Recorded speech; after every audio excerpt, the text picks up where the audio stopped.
A member of Congress, when they first present a bill, it is then sent to a committee. In the House side, committees tend to be about 30 to 40 members, all of whom are of the 435, so they're members of the House.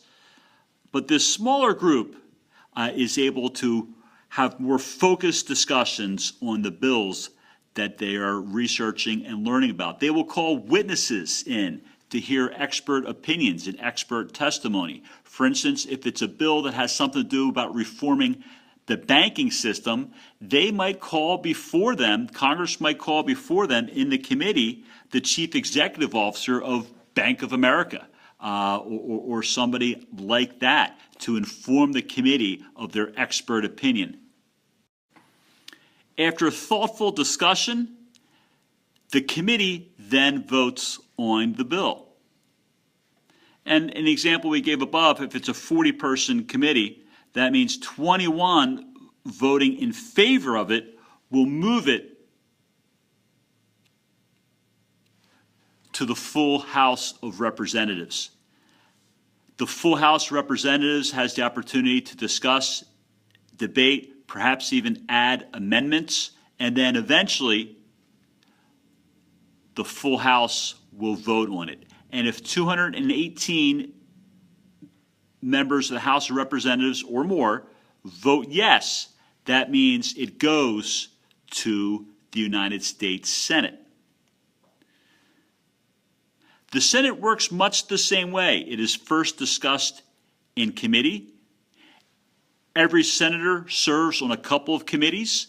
The size of the committees tends to be a little bit smaller, so instead of 30 to 40 people, they usually on average will be somewhere around 20 to 30 people. But the same thing, if a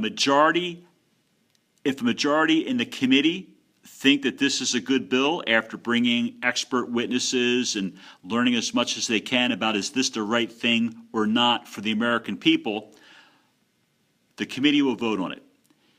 If the full committee thinks this is a good bill, it then goes to the full United States Senate for additional debating, perhaps the offering of some amendments, and then ultimately a vote by the full Senate. If 51 senators or more say yes, then the bill goes to the next level. Now, the version that the United States Senate voted on needs to be identical in language to the version that the House of Representatives voted on. Often because of amendments and things of that nature, the versions sometimes are slightly different. That means it needs to go to a conference committee. A conference committee is a committee made up of members of both the House and the Senate.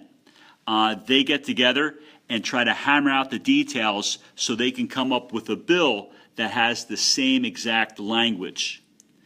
If the conference committee is able to do that, it still needs to go back to the full House for them to vote on it again, and it needs to go back to the full Senate for them to vote on it again. Once there's a single bill that's been agreed upon by both the House and the Senate with the same language, it then goes to the President of the United States. Now, the President of the United States can either veto it or he can sign it and make it law. But keep in mind checks and balances. We want to make sure that no one person or no group of people are able to take full power and to take over. So we have checks and balances and separation of powers. So even though the president does have the power to veto laws of Congress, the Constitution gives Congress a way to override a presidential veto. It's just much more difficult.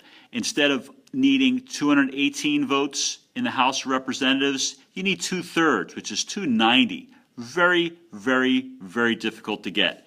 Instead of just needing 51 votes in the United States Senate, you now need 67 or 2/3.